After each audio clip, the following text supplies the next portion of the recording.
Convidamos a senhora Cristiane Schnepp-Fleiten, gerente regional do Parque Estadual da Serra Azul, trazendo o tema Os desafios para proteger uma unidade de conservação. Bom dia. Em nome do meu colega Marcelo, da Diretoria Regional de Barra do Garças, cumprimento a todos os representantes aqui, parceiros das instituições parceiras e imprescindíveis na gestão, no cuidado e na conservação do nosso Parque Serra Azul e da nossa APA Pé da Serra Azul. Em nome do Coronel Deschamps, também cumprimento todo o Corpo de Bombeiros Militar de Mato Grosso, em especial os que estão presentes aqui. E já de antemão, agradeço essa parceria profícua que nós temos aqui, que é única no Estado, né, tendo um bombeiro militar dentro do parque, fazendo essa ponte, fazendo esse trabalho com a primeira companhia e com o Comando Regional. Então, desde já, nosso agradecimento em nome da SEMA, em nome da gerência do parque, a todos que trabalham para que a gente tenha o parque conservado, a APA conservada, e seguindo nessa gestão, especialmente contra os incêndios florestais. Então, nosso tema aqui é os desafios para proteger uma unidade de conservação.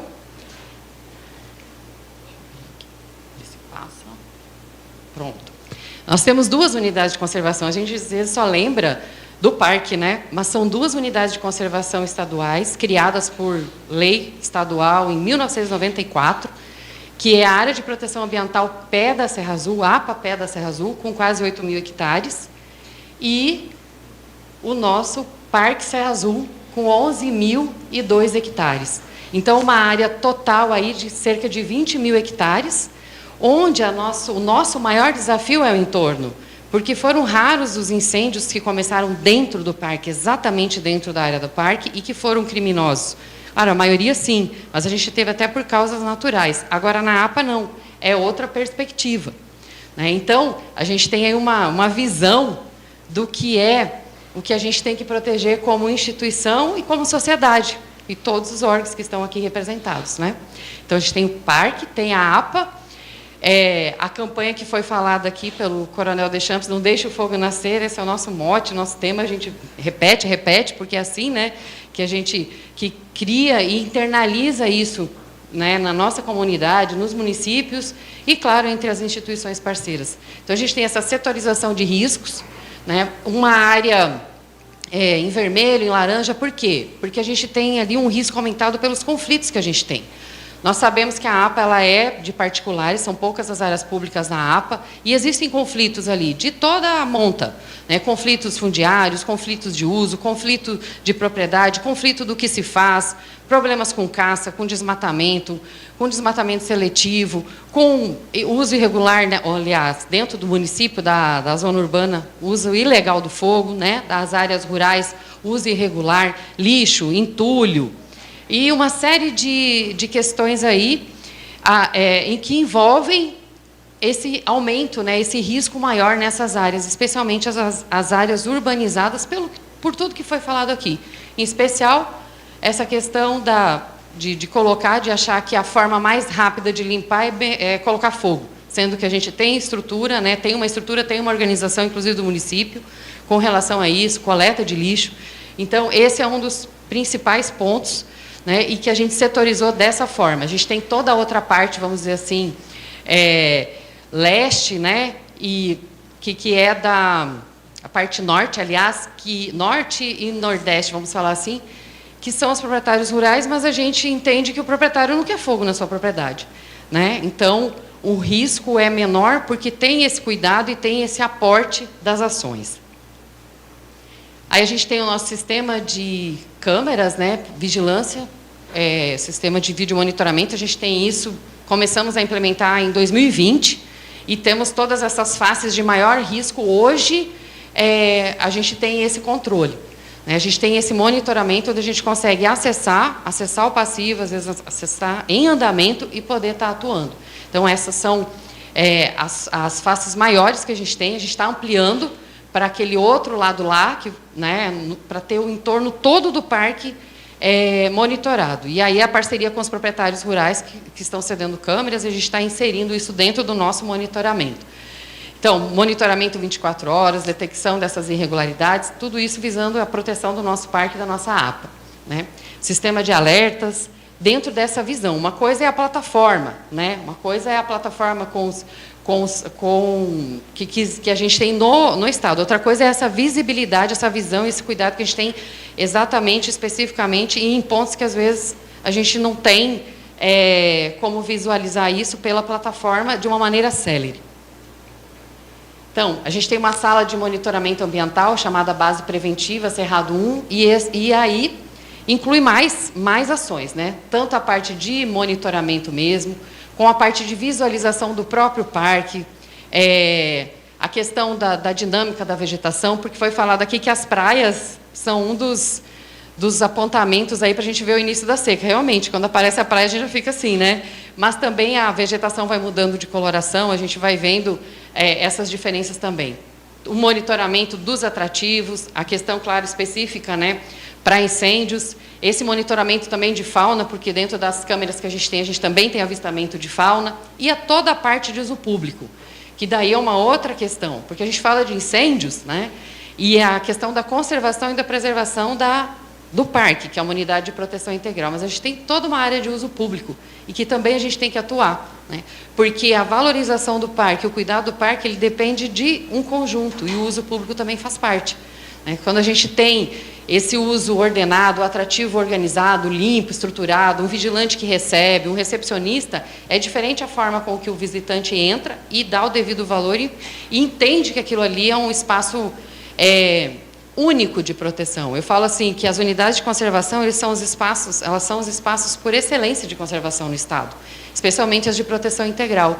Não deveria ter dúvida na conservação delas, né, desse espaço, porque é uma unanimidade em função da categoria.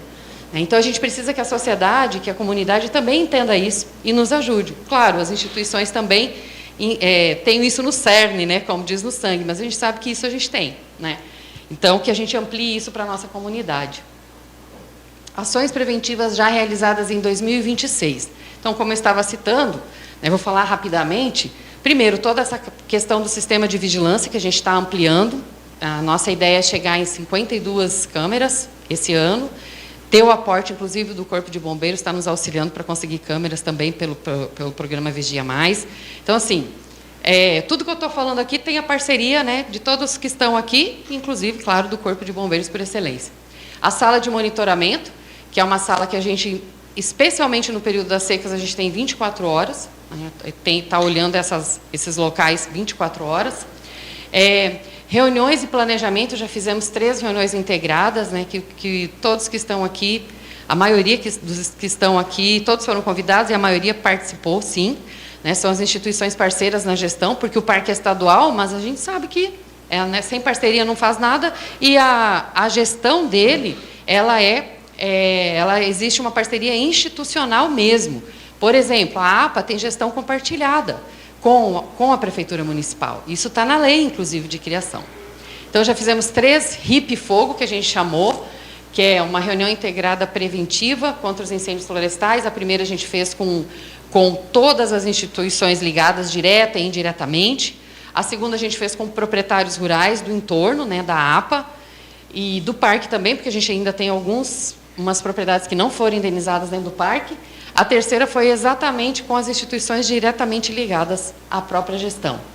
Equipes e capacitações, a gente tem todos os nossos vigilantes capacitados, porque é o primeiro, quando a vista já sabe como tem que responder, como que tem que atuar quando vê um incêndio, seja dentro do parque, seja no entorno, né? Essas capacitações elas vão se estender para a APA, né, em conjunto com o Corpo de Bombeiros, para 3 locais na APA, que a gente tem os nossos líderes, né, rurais, e que a gente vai fazer essas capacitações para termos os brigadistas nas propriedades rurais, formados também, né, capacitados. Equipamentos e estrutura, né, a gente está finalizando toda a parte agora de manutenção dos nossos equipamentos, revisão de viaturas, as aquisições do que precisa ser complementado, né, listando o que temos, as condições, deixar pronto para pronto emprego, e também, dentro das parcerias, o que cada instituição tem, e também a questão do SICRAF e o que os proprietários rurais do entorno têm. entrega de panfletos e orientação preventiva, a gente tem feito isso continuadamente. Na APA, né, como eu mostrei para vocês lá, a gente tem uma zona urbana que está no parque, né, que está vizinha ao parque. A APA é para ser uma zona de amortecimento, né, ou seja, diminuir os impactos sobre o parque. Então, a gente tem um trabalho contínuo naqueles bairros que fazem vizinha, né, que são vizinhos direto do parque. Coab, Pitaluga, BNH, Recanto, todos, né? Jardim Amazônia 1, 2, então todos esses, e especialmente nas linhas de divisa. Né? Nas linhas de divisa a gente tem esse trabalho, porque a gente precisa ser visto. Né? A prevenção faz parte o ano inteiro, porque a primeira atuação é ser visto, saber que a gente está ali, está atuando, e que tem um ordenamento, um regramento, e que tem uma instituição trabalhando para a conservação.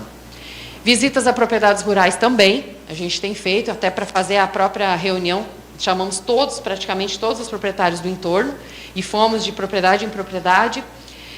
Verificação em rota de aceiros mecanizados e manuais. Então, a gente já tem o nosso mapa de aceiros, já temos o que a gente tem que ampliar, o que a gente tem que fazer a manutenção. Né?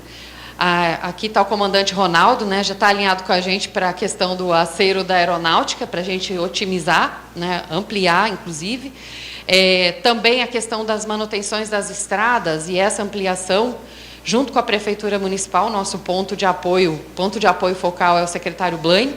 Também já conversamos com o secretário Jair para que a gente tenha essa atuação dentro do parque, porque as estradas, elas são os aceiros principais, né? E, claro, todos os ramais. Recolhimento de resíduos sólidos na APA é um problema, já foi falado isso também, o descarte irregular, né? E a gente está numa situação, eu falo assim, que o lixo e o fogo é meio parecido.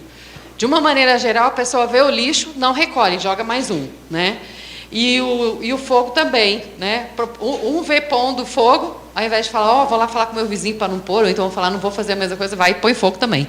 Então, fogo chama fogo, igual lixo chama lixo. Então, no momento onde a gente está hoje de conscientização e de sensibilização, a gente espera que a cada ano a gente tenha mais esse entendimento, porque todos perdemos, né? Então, a gente tem esse trabalho direto, né, de recolhimento, e também tem o apoio do município para isso. Patrulhamento e fiscalização, que é o próprio monitoramento, uso de drone, né, junto também com a parte, não só o vídeo monitoramento, mas ir no local e fazer essa verificação. Educação ambiental, para finalizar, que são primeiro, qualquer visitante, que não importa, turista daqui, né, comunidade, tem que ter esse apoio, tem que ter essa informação dentro do parque. Então, é uma educação ambiental permanente com quem chega. Fora isso, a gente tem todas as ações de visita, né? Grupos de fora, tem um trabalho junto com a UFMT, de toda semana tem um grupo de escolas que vão, de estudantes de escolas, né, que vão. Então, é esse trabalho de formação contínua e de educação ambiental lá dentro do parque, com quem chega, com quem está. Né? E, claro, extra, quando a gente é chamado, também participa. Aqui não deixa de ser um momento de educação ambiental e de diálogo para todos nós aprender, né? Com todos que vêm e que falam aqui, essa troca de experiência. Então, finalizando, agradeço o convite demais, né? Que continuemos com a nossa parceria. Nós somos Jabuti, como foi na reunião anterior, a gente colocou cada instituição como um animal, e isso aí é um intuito de valorização, porque cada animal é único, cada animal tem uma característica única no habitat de resiliência, né? Quem é mais importante na natureza? É a capivara, é o jabuti, é a onça? Não existe, todo mundo tem sua função, é similar a nós, né? Então, nós somos jabuti porque o jabuti aguenta, né? Aguenta, então, e tem uma força enorme, né? E a capivara já é o símbolo, né, do bombeiro militar. Então, não deixe o fogo nascer, e mais uma vez agradecemos todo o apoio e parceria, e que tenhamos muito sucesso nesse ano de 2026. Obrigada.